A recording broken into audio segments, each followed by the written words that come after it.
Darf ich bitte zahlen?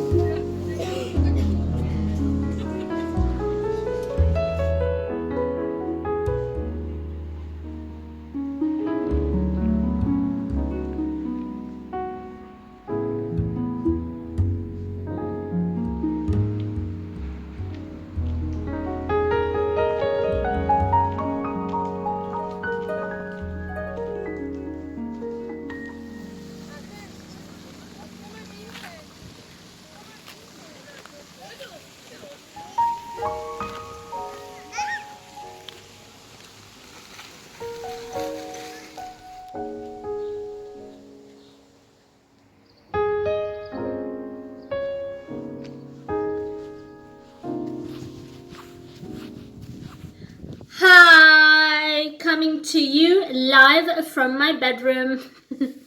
Hi guys, thank you so much for clicking play, and from the title of this video you can already tell that it's going to be awkward.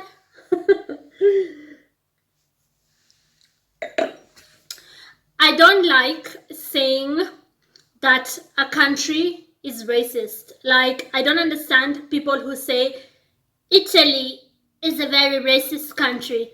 I don't believe a country can be racist. That makes zero sense.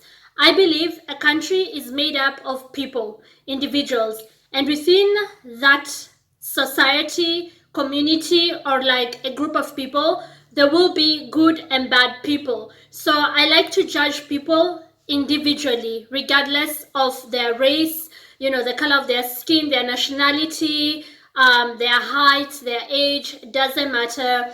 I would rather judge the individual, because when people say a country is racist, I'm like, so how did you get a visa to go there if you're not from that race? Because for a country to be racist, its policies, its institutions, everything has to be anti-others. Like, they have to be 100% xenophobic, such that you can't visit as a tourist, you will not get a visa, you will not go to school there, you will not get a job there. Then we can say that a country is racist. Otherwise, I find that to be nonsense, because think about it. There's a lot of black people who live and work in Italy, and yet there's a lot of stereotypes that are spread where everybody seems to like, well, not everybody, like a lot of people seem to like have come to a consensus and understanding that it's okay to say Italy is racist. It makes zero sense to me, because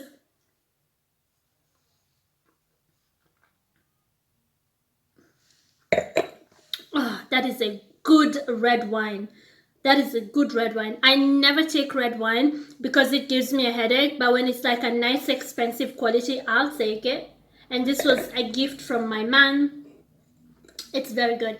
So I get that some countries are less tolerant to discrimination and others are more tolerant, and some countries have more individuals that are discriminative towards others who are not from that country. So then we're talking about a cultural thing, but not like, we're talking about a cultural problem, and most of the times it's ignorance and fear, and then these two come together and you have hate. But for the most part, I don't buy it that a whole country can be racist. As a Kenyan who lives in Austria, I've faced racism in both countries. That might not make sense to some people, because you perhaps expect that Austria is the country that would be racist because that's the country where it's predominantly white. But we also have white people in Kenya because they're a former British colony, and we have Indians who are commissioned by the British to come and build the railway system, and we have Arabs, especially Yemeni and Omani Arabs, who traded on the Kenyan coastline way before any colonizer ever stepped foot in Kenya, and they've also been racist towards me at some point. And we also have a huge tribalism problem in Kenya. So it's like there is racism everywhere in the world. Anywhere you go, there will be good and bad people. And even amongst the white people who live in Kenya, or like Indians and Arabs, it's not all of them who, there's no homogeneous group of people that all thinks the same, does the same things. And sure, there's some cultures that are less or more tolerant to certain things, but that still does not define the homogeneous group. I've met some people here in Austria who have been very good people, very welcoming people who've helped me, right?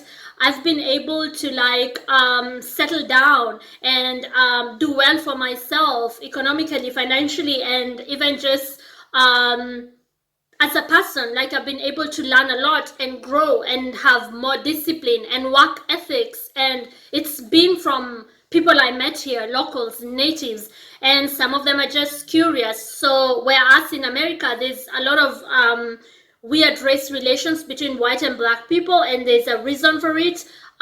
So in America, if somebody asks, I have cousins who live in the States, if somebody asks a black person something, most of the times certain things that they ask are meant to insult. Out here in Europe, like in Austria, it comes from a place of innocence and just curiosity. You can watch that video that I made talking about being black in Austria. I posted it right here on my YouTube channel. So I've met some lovely people and I've learned a lot, As a matter of fact, I suspect that I will reach a certain point in my life where, God willing, when I look back, Austria will be like, just in terms of teaching me about life and life skills, Austria has come in handy. So I will always thank the country and, of course, the people, because when you talk about the country, it's made up of people, again, individuals. Now, it's not all been flowers and roses and honey and wine and ice cream. There's also been some thorns, and there's been some toxicity, there's been some negativity, and there's been poison, there's been bad people. And so on this video, I am going to confirm that yes, there are racist people in Austria, just like they are in Kenya or any other place. But on this video, I'm going to describe how racism is in Austria, at least in my case, because it's rarely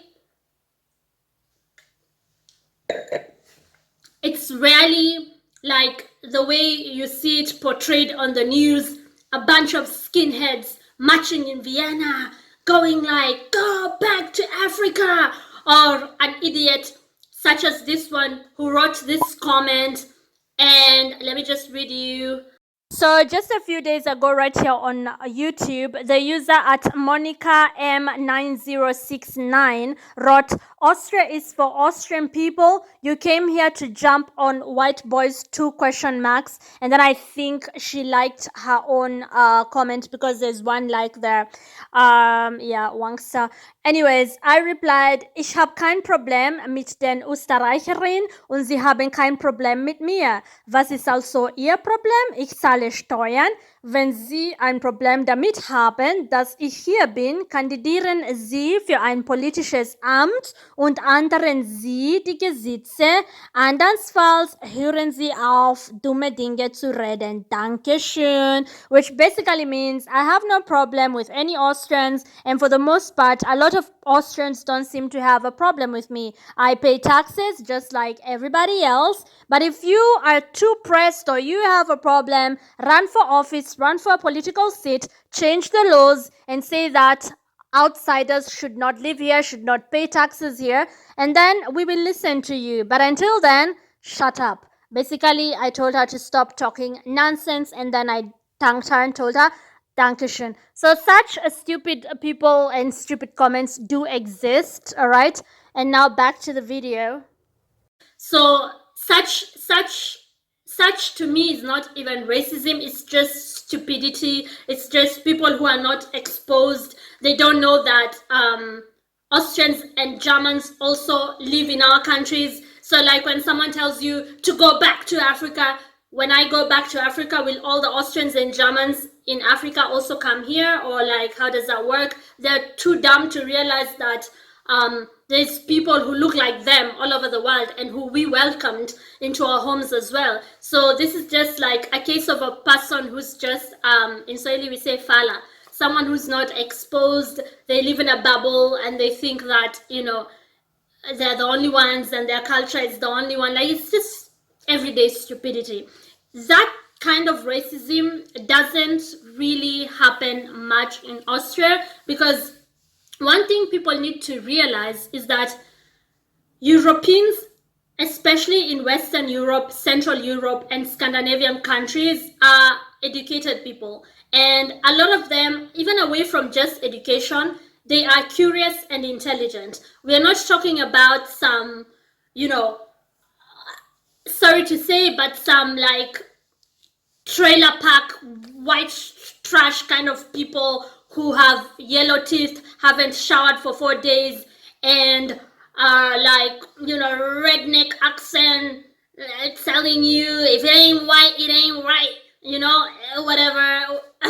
No, you're not talking about that caliber or that level of like primitive white people. Again, sorry to say, of course, even in those trailer parks, you will find a lot of decent human beings. There will be people who are very good people, just misguided, right? Again, I don't take people as like a homogeneous group of people. I take people as individuals. So, a lot of Europeans, as I was saying, are actually intelligent and curious people, and they want to know more about you. And so they are smart enough not to write comments such as the one I just shared, or not to like point at you and tell you to go back to Africa on the streets. I mean, even the comment I just shared, that woman would never say that to my face out in public. They just wouldn't. A lot of these keyboard warriors, they only have the guts when you know, there's distance between the two of you. They wouldn't walk on the street and tell me that, right? So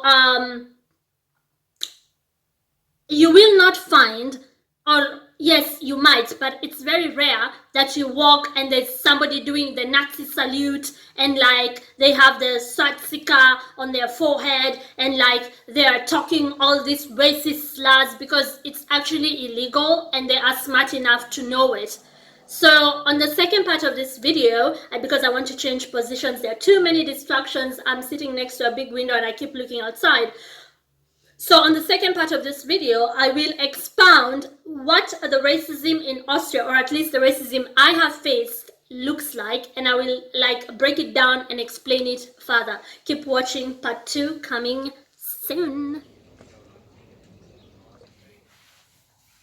So you're not going to walk outside in Austria, and or let's say it's not likely that you walk outside and you meet a bunch of clan members, skinheads, and they tell you over there, you black girl, go back to Africa because we are going to kill you.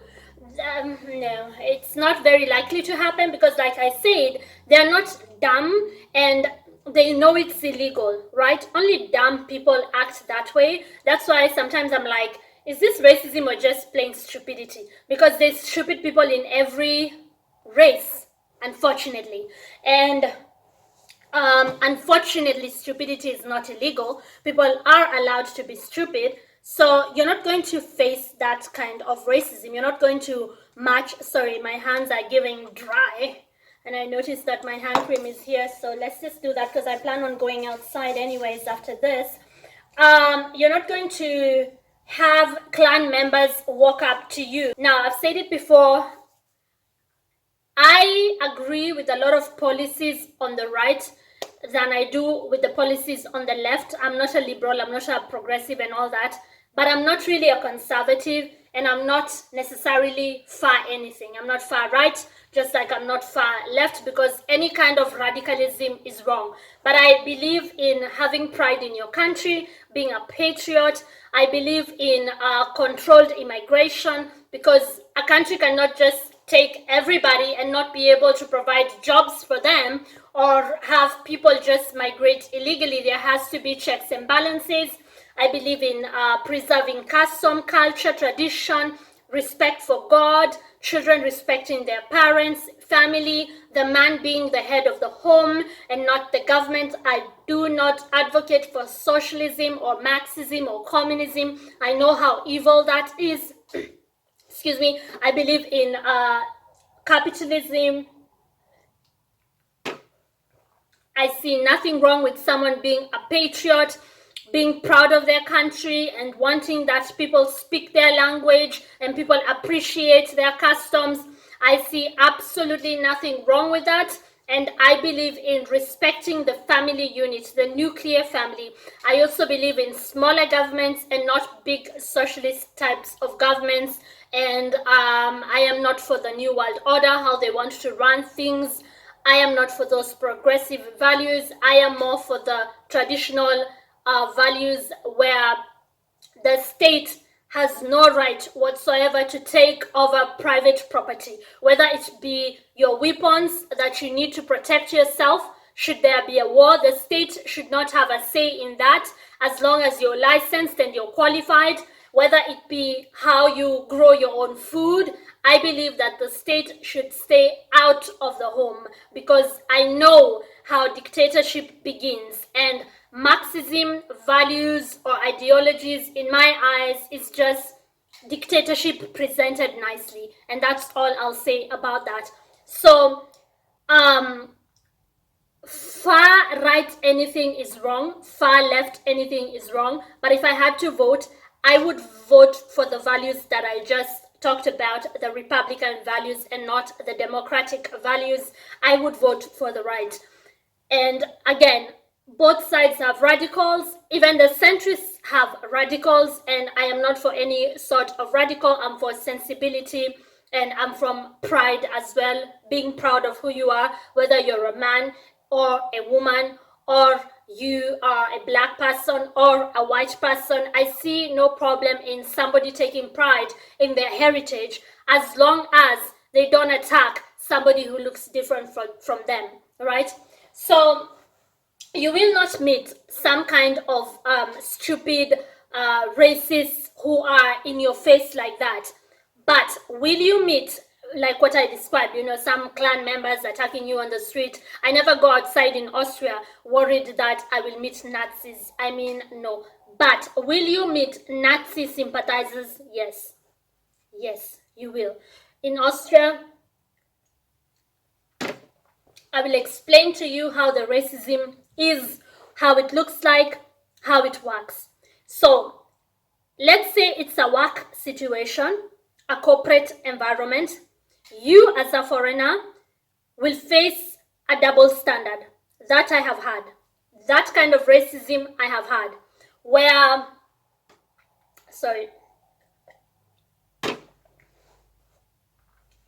you are expected to contribute your opinion last, if at all. If at all your opinion is even listened to, it's expected to be last. First, let the Austrians talk. Even though you're all doing the same job, all bringing in the same revenue, all grinding, hustling, working, facing the same kind of conditions, same kind of everything, like you're all giving it the same input. Let's say it's a 6-hour shift, you all have that, or 8-hour shift, you all have that. You have the same number of hours, or maybe they have a little more, you have a little more, doesn't matter. But the general concept, the general job, you're all giving in input, but you will not be expected to give any opinions. And even when your opinion is listened to, it's being tolerated and not celebrated. So that kind of racism, I've seen it, where there is no other reason why someone is doing that, only because you're a foreigner. But that's not only for Black people, it's also for people who come from other countries, India, Bosnia, Serbia, but they're Serbians and Bosnians are white, right? Or they look white. And Canadians, I had a Canadian colleague once somewhere where I worked in the past, and they quit because they said you can't work with Austrians, and they went back to Canada. They were like, I can't believe how much I get dismissed just because I don't speak fluent German, or I wasn't born here, I'm not a native Austrian. So that kind of racism, you will face it. Then there is the racism where somebody thinks, by virtue of you not having gone to the same school as them, not speaking the same language like they do, you must somehow be dumb. They don't get it. Like, I can't count the number of times I had to tell someone, Deutsch ist nur eine Sprache, es ist nicht eine Frage der Intelligenz. Like, that's basically like your language is just that. It's just a language. It's not a question of intelligence. Maybe I'm more intelligent than you, because as a matter of fact, how many languages do you speak? They only speak German and maybe some broken English.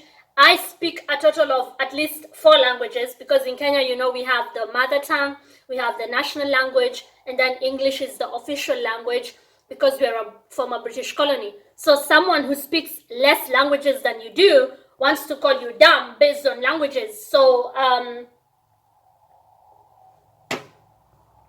if you use that criteria, then every Kenyan must be smarter than you, if we use that kind of logic, because every Kenyan speaks at least 3 languages. So there's that kind of discrimination where, because you don't speak my language and you did not go through the schooling system that I went through, you must be dumb, which in itself is a dumb way of thinking, because the Eurocentric education is not the only education available, and we are starting to question it anyways. It's starting to crack, we're starting to see holes, because certain things that were preached as true history for the longest time are starting to be debunked. If you've been following what's happening in the world, especially 2024, it's like the year of truth. Things are being exposed, and there's a lot of evils and a lot of hidden history from especially indigenous and native people, and a lot of atrocities that were committed either by former colonizers or former slave owners or whatever. And the narratives are starting to be questioned, and a lot of the lies are being exposed. So I understand where some of these people come from. You get programmed that you are superior, and so when you see that being challenged, your little fallacy that you're superior, when you see it being challenged where a foreigner comes, they learn your language, they speak it in a broken way, but they do the job that you're doing exactly the way you do it, maybe even better, you're just sitting there confused. So I understand where the confusion is coming from. It's like being programmed and then seeing the programming get deprogrammed or challenged or questioned. And so it's coming from a person who is, for the most part, shocked. Like, everything I thought my whole life is a lie, you know, the bubble, like busting. So sometimes I'm thinking, I hate to bust your bubble, but just because I didn't go to the same schools you did doesn't mean that you are automatically ipso facto smarter than I am. So some of them, like that specific sort of ignorance, I get where it comes from, right? So that you will face. Then you will face a different kind of discrimination where it's like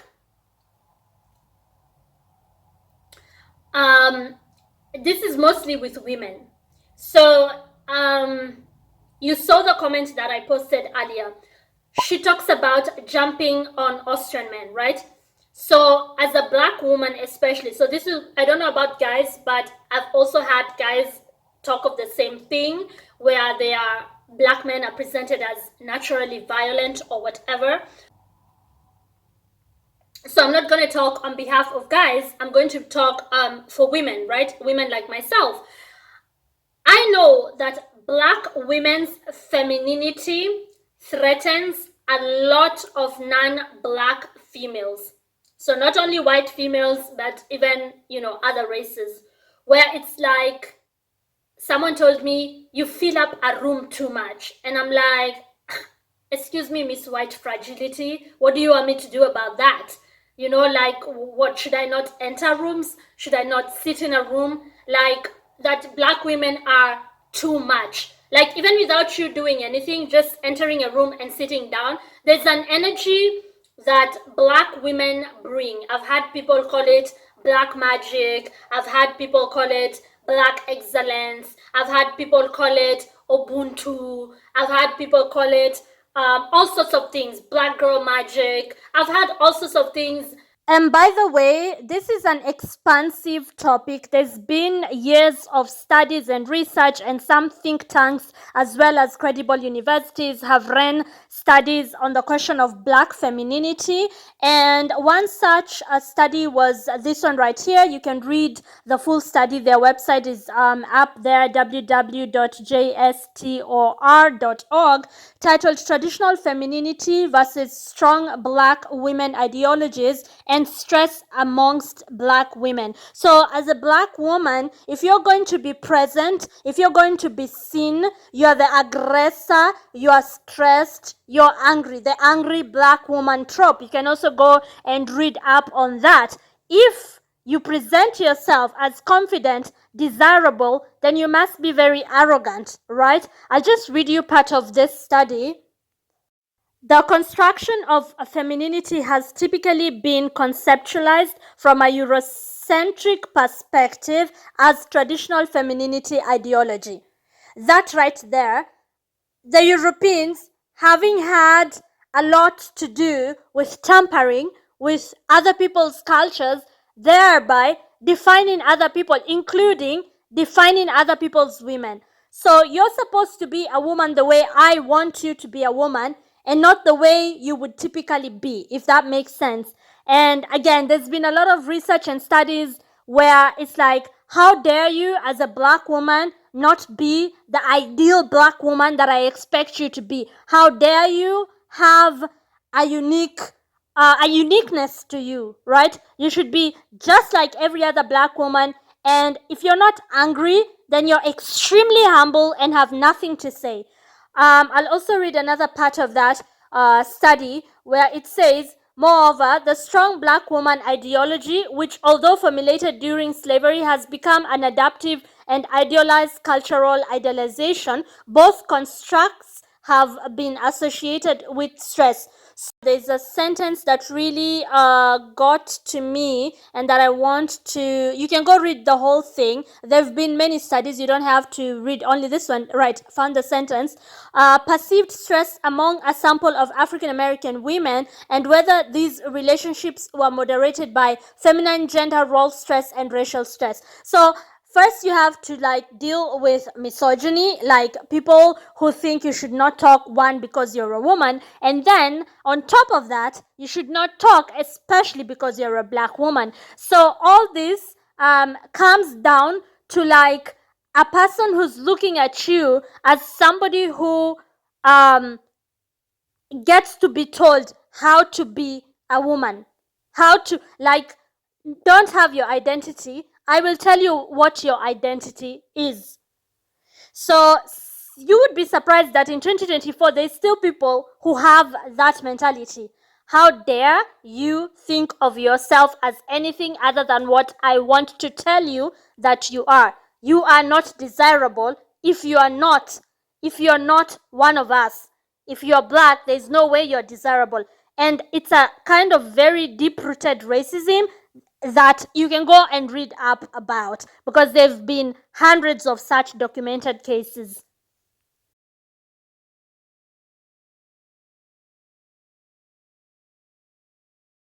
That when I enter a room, whether it be because of our features that are different, are distinct, that Afrocentric features, bigger lips, a bigger behind, you have a bigger bum, you have, a certain kind, and even just the color, the skin color being so different, right? You enter a room and there's some kind of staring that will happen to some extent, even if it's discreet, from members of the other gender, men. And so the kind of discrimination I have faced, me personally, and I've had other Black women talk about, is where you stop the room because of your Black feminine energy and how you look and how you move, and their men are fascinated by that, because men, even in Kenya, Black men are fascinated by women who are not Black. Men just are fascinated by something that's different, right? And you notice that their women block that really quickly, and they then paint you out. That blocking is natural, that's fine. You want to protect yours. These are our men, back the F off. We don't want them looking at you, that's fine. And again, it's not all, women, non-Black women, it's not all of them, it's some of them. But then that's in every race. Women can be very competitive and jealous in that way when it comes to protecting what they want or what they like. That's fine, that's understandable, it's natural. But then where it stops being natural and becomes discriminative is when they now say that all Black women are seducing our men because they are promiscuous, they have no values, they are immoral, and that kind of insulting our sexuality and attacking our femininity comes from a place of nothing but racism.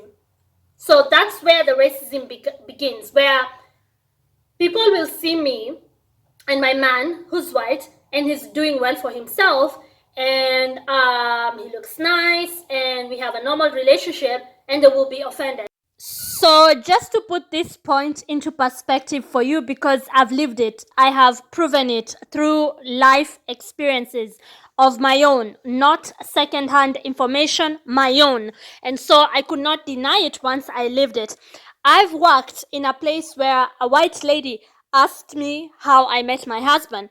I thought it's just curiosity, and I explained, and she was like, "Oh, so he was married before?" And I said, "Yes, he was married before, but I met him obviously as a single guy."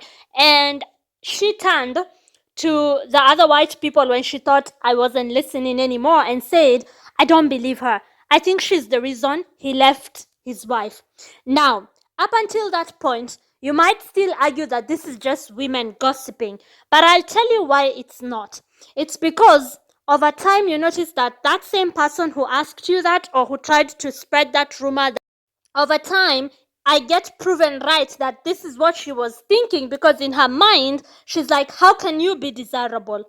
How dare you be loved by one of our own? How is that possible? We are the desirables. You're the undesirables. So you see it over time, and then bingo, it was racist all along. It was not like just women's gossip or something like that. I even had one woman at work just tell me, like, directly, like, did you cause his divorce? And I'm like, I met him 9 years after he was divorced. So you see that that thought is there in the head. And where does it come from? It comes from programming. It comes from being told you're the default desirable. You're the default. And so they don't get it, and they're trying to conceptualize it or understand it. That's what I mean. I've had a woman, we were at a football pitch once in the big city in Linz. Like I mentioned, we have two places. I'm mostly in this place in the Alpine region of Austria. He's mostly in the big city. This is why sometimes in my videos I say at his house, because he's mostly there, but it's both our houses. And we were in a football pitch where a woman just, asked him straight up, like, why her? Like she couldn't get it that he went to Kenya and actually came back with a Black girl, and he asked her to marry him, and in her eyes he's like a catch, like a person who is financially stable, a good guy.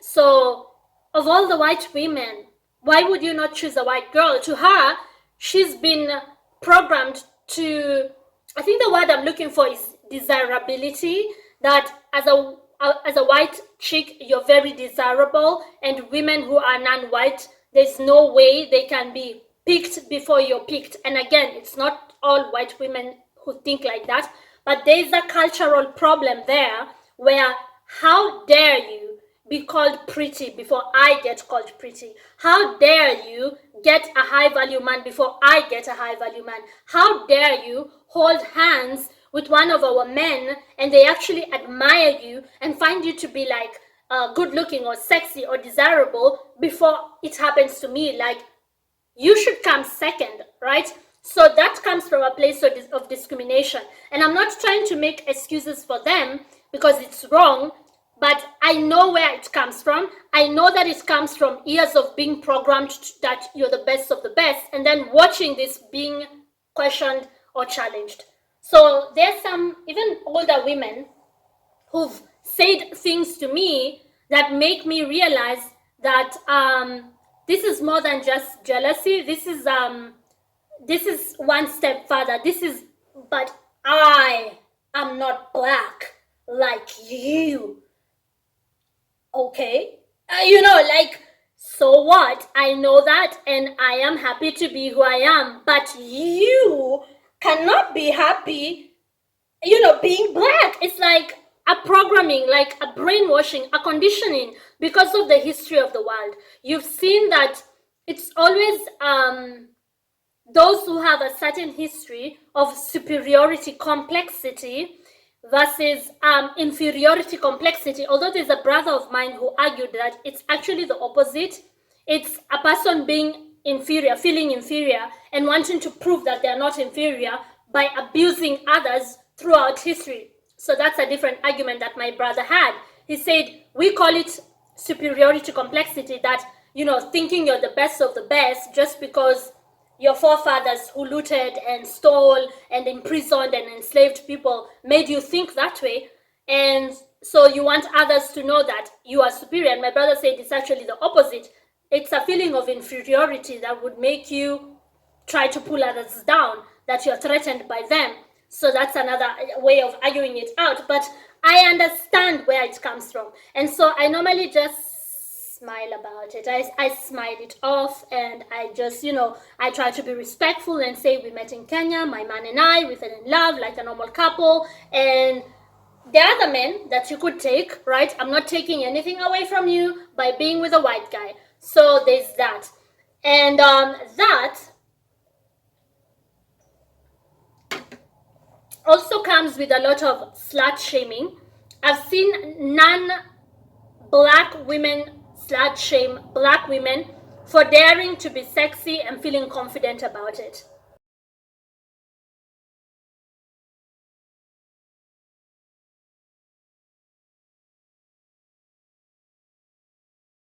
It's like, you must be a hoe. So it goes to the next level. So it's not only a level of like jealousy, just like, some black women might be jealous of some non-black women, the normal woman-to-woman jealousy. It then takes another shape and form where it's, you're not even my race, you should know your place anyways, right? So there's that. So that's where it becomes really ugly, because it's, at the core, it's discrimination. I don't give them the time of day to even respond or like have any sort of discussion or argument, because I'm not looking for the approval of any white person, right, or any non-black person. I'm not looking for the approval. And now, the final point I wanted to make of the kind of racism you will face is when there's a lot of microaggression and passive-aggressive remarks, and microaggressive or passive-aggressive comments and suggestions Like, I'll give you an example. Just the other day, there was a guy who came up to me and said he was looking for a job. He was mixed. He looked like he was black and white, or black and Arab mixed guy. And the white lady I was sitting next to actually said, I know a place where you could go be a kitchen helper, but they might also need cleaners. And then he said, no, I'm actually looking to be an accountant.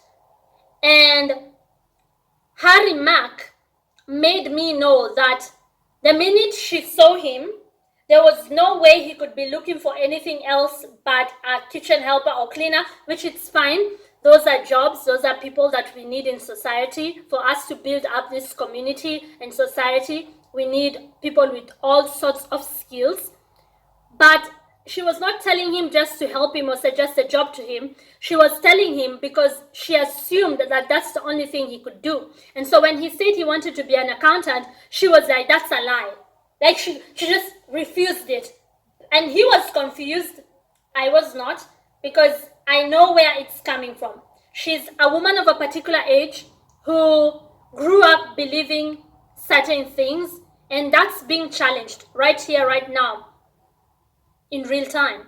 And so he said, I can tell you where I graduated from. And so he went on to like tell us, you know, what he's qualified to do, where he graduated from. And I could see her whole face, just like she's questioning her whole life, right? This white lady here was questioning her whole life. So that's an example of racism that you will face in Austria. So in short, the racism that is in Austria is subtle. It's not that redneck kind of racism in your face, N-word. It's subtle. But if you just don't look for their approval, ignore it, get along with people, go on to be great, learn their language, be a contributing member of society. You'll go to school, you'll get employed, you will be happy because you're not looking for anyone's approval and you're doing the right thing at the right time. You can overcome it, right? Because again, times are changing and change is inevitable. You either change or change changes you. 2024 has proven to be like a year of exposing lies. The lies are getting exposed and the truth at the end of the day has to come out. So don't worry too much about such things. At the end of the day, we live in a universe where it has to balance itself out. Thank you so much for watching. If you're watching this and you learned something or you feel like you want to continue exploring my channel, be sure to subscribe to my YouTube channel. And again, thanks so much for watching. Cheers to you.